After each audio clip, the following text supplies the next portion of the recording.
Story 1 of 11. FARA by-election, coalition preferences One Nation over independent Michelle Milthorpe. FARA by-election, coalition preferences One Nation over independent Michelle Milthorpe. Here's what every outlet agrees on. Liberal and National parties will preference One Nation candidate David Farley ahead of independent Michelle Milthorpe in the FARA by-election. Michelle Milthorpe is a Climate 200-backed independent candidate running in the FARA by-election. David Farley is the One Nation candidate in the FARA by-election, described as a local agribusiness consultant aged 69. The FARA by-election is triggered by the retirement of former Liberal MP Susan Ley, who resigned after a leadership challenge in February 2026. The by-election is scheduled for May 9, 2026. But not all outlets told the same story. The Guardian and ABC report that One Nation's support has slightly fallen in recent polls, from 26% to 24%, while Newscomau does not mention this specific poll trend. Newscomau and Guardian report that Milthorpe is a frontrunner, but ABC suggests Farley and Milthorpe are neck and neck with preference flows being crucial.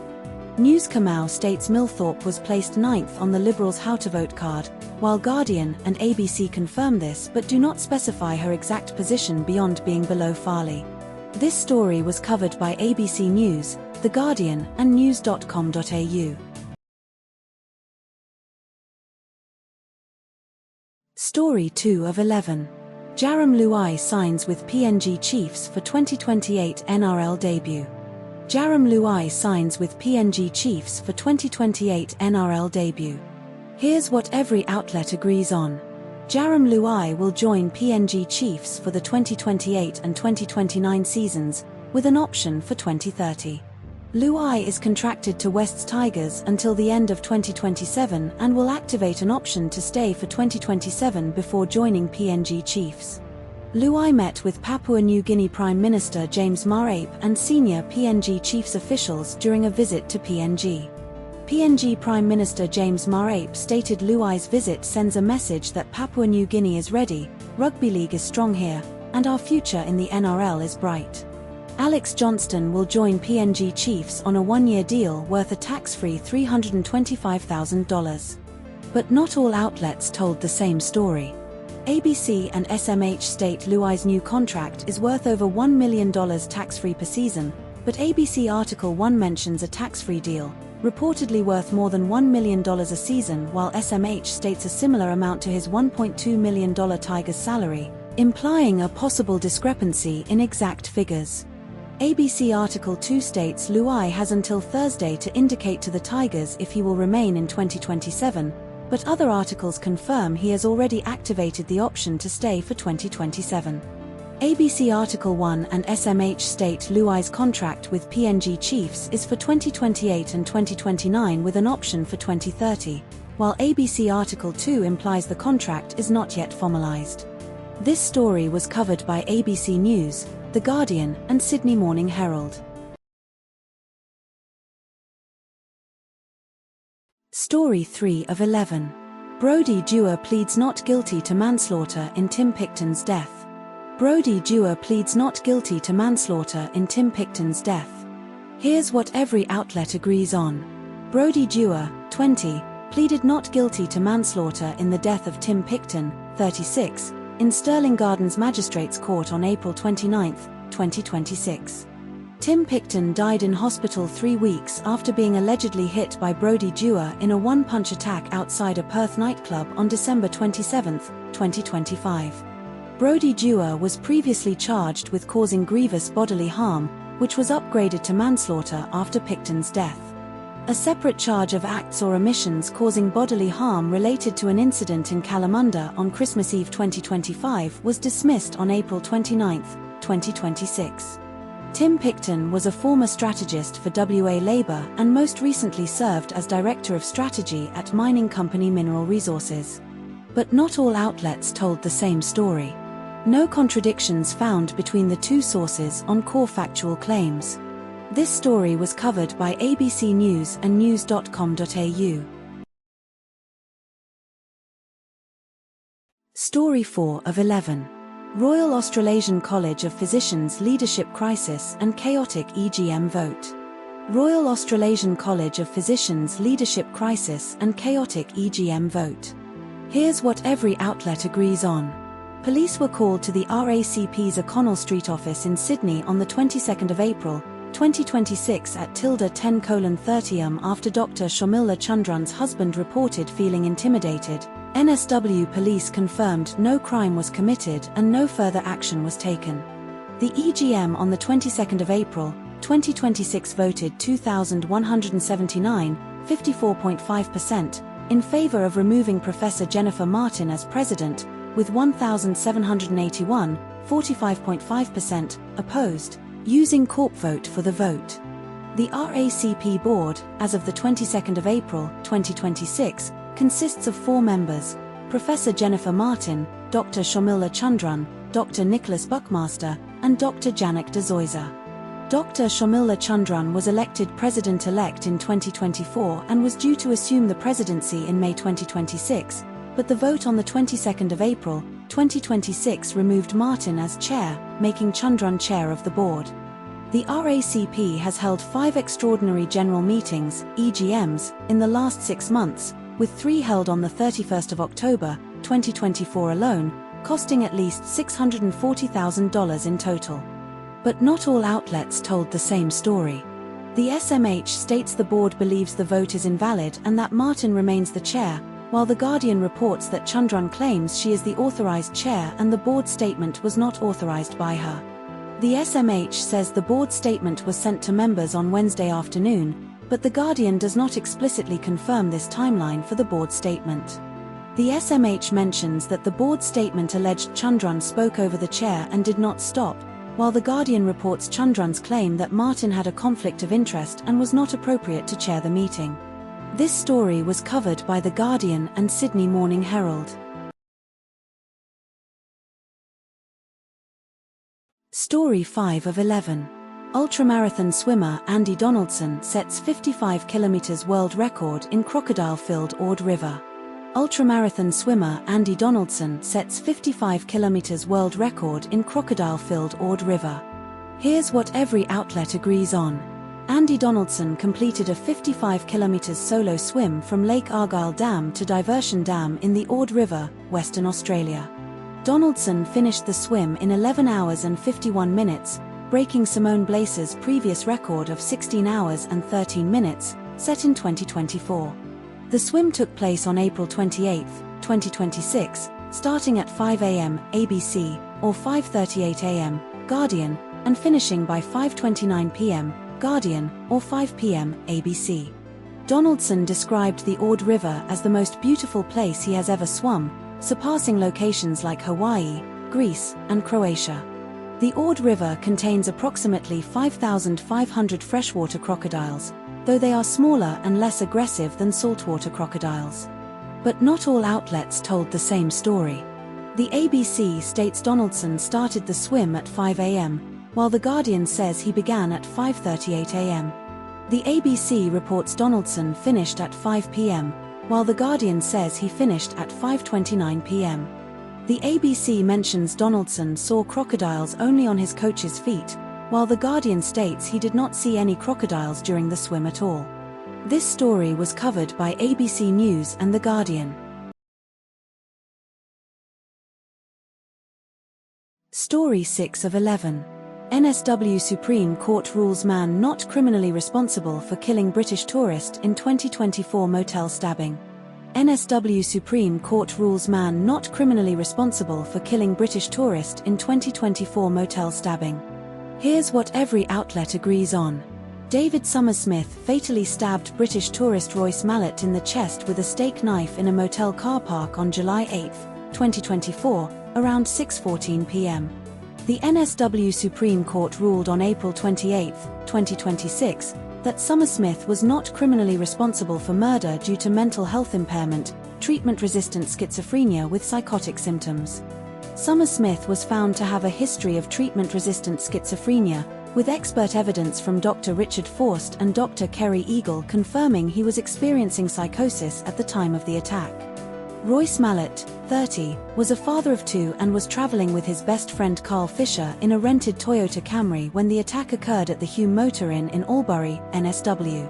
Summer Smith called police hours after the stabbing and admitted to stabbing someone with a steak knife, later claiming the knife was discarded in a bush. But not all outlets told the same story. ABC states Summer Smith did not say a word before fleeing the scene, while Newscomau does not mention this detail.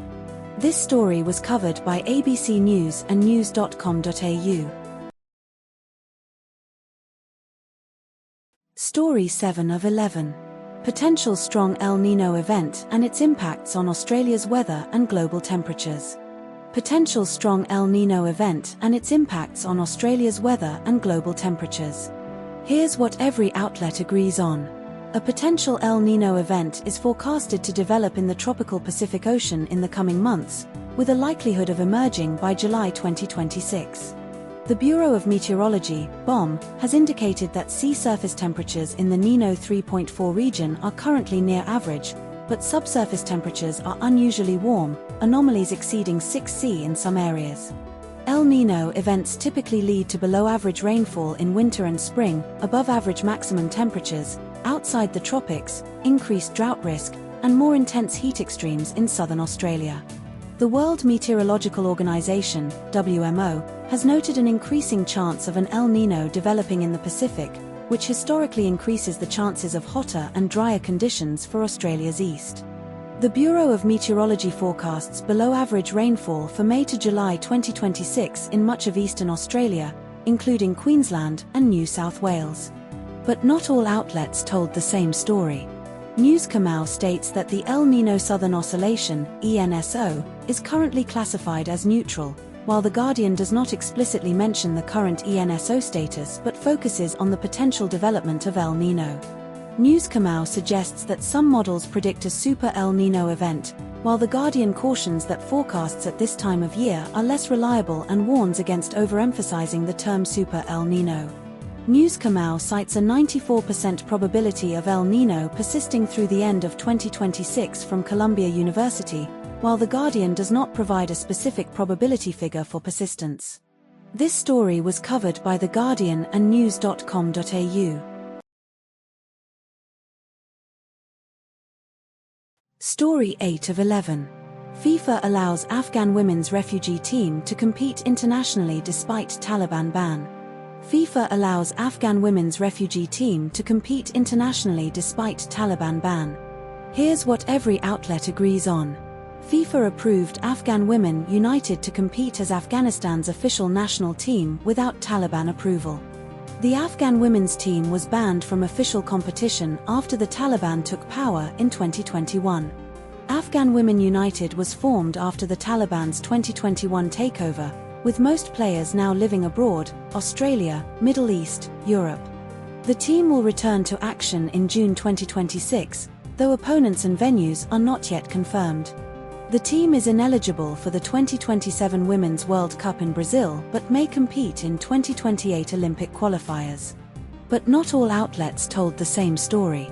The ABC states the ban on Afghan women's players has been in place since the Taliban returned to power in 2021, while The Guardian implies the campaign for FIFA intervention began immediately after the ban but does not specify a start date for the ban itself. This story was covered by ABC News and The Guardian. Story 9 of 11. Colleen Lamar charged for allegedly influencing witness in Bola Marconden's murder trial. Colleen Lamar charged for allegedly influencing witness in Bola Marconden's murder trial. Here's what every outlet agrees on. Colleen Lamar, 63, was arrested in Balmain, Sydney, on the 29th of April, 2026 at approximately 11:15 a.m. and charged with one count of intending to pervert the course of justice for allegedly attempting to influence a key witness in her son Bola Marconden's double murder trial. Colleen Lamar was refused bail and is due to appear in court on the 30th of April, 2026, Thursday. Bola Marconden, a former NSW police officer, was charged with the murders of Luke Davies, 29, Qantas flight attendant, and Jesse Baird, 26, former Channel 10 presenter, on the 19th of February, 2024. The bodies of Luke Davies and Jesse Baird were found on the 27th of February, 2024 in surfboard bags at a property near Bungonia, approximately 200 kilometers southwest of Sydney. Bola Marcondon was officially removed from the NSW police force 1 month after the murders, March 2024. But not all outlets told the same story. The Guardian states Bola Marcondon was charged with double murder, while ABC and Newscomer refer to the charges as domestic violence-related murder and break and enter with intent to commit an indictable offence. The Guardian says Bola Marcondon joined the NSW police force in 2019, but ABC and Newscomer do not specify his start date. This story was covered by ABC News, The Guardian, and news.com.au. Story 10 of 11. Former Olympic swimming physiotherapist Peter John Wells faces sex abuse trial.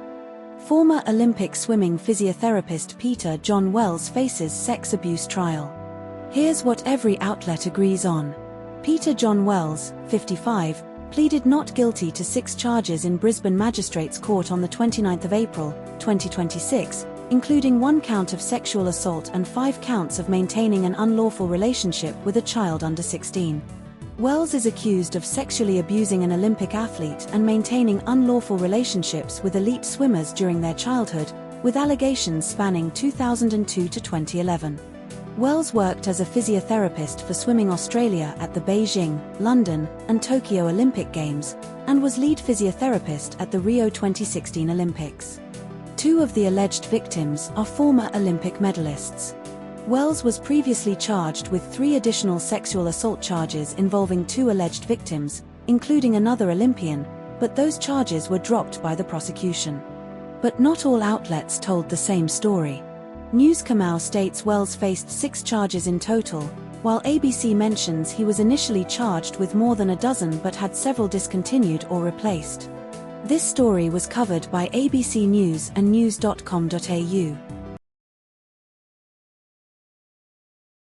Story 11 of 11. Sydney Council investigates banning short-term rentals in select suburbs. Sydney Council investigates banning short-term rentals in select suburbs. Here's what every outlet agrees on.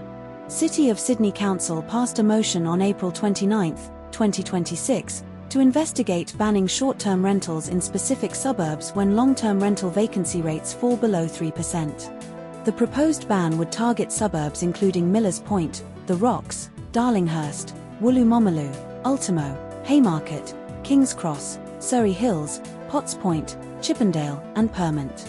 NSW state government currently enforces a 180-day cap per year on non-hosted short-term rentals in Greater Sydney, Ballina, and parts of Clarence Valley and Muswellbrook. Byron Shire has had a 60-day cap on short-term rentals since September 2024. Premier Chris Minns stated he wants to understand the concurrent impacts on the tourism sector before supporting further restrictions. But not all outlets told the same story. Article 1, ABC, states the 180-day cap is in place for Greater Sydney, Ballina, and parts of Clarence Valley and Muswellbrook, while Article 2, Newscomer, mentions a 18-day per year cap in law, which is likely a typo or misreporting. This story was covered by ABC News and news.com.au.